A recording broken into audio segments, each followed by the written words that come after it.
छोरोले मलाई गाह्रो हुन्छ भनेर सामान आफै बोकेर यत्रो गरुङको सामान आफै बोकेर हिँडे यत्रो बाटो हिँडिसक्यो देऊ मम्मालाई बोकिदिन्छु मम्मा बोकिदिन्छु ल्याउ त्यो सामान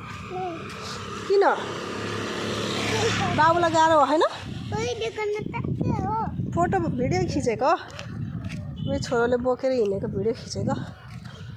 देऊ नि त गाह्रो भयो भने मम्मा बोकिदिन्छु ल्याउ किन यता हेर त एकचोटि दादा घर पुगिसक्नु भयो खै यता हेर त एकचोटि यता हेर त डगी आउँछ ल जा गरुङ्गो भएन छोरो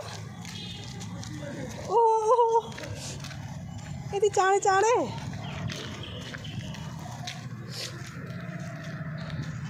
यता हेर न मलाई पुग्दैन स्कुटर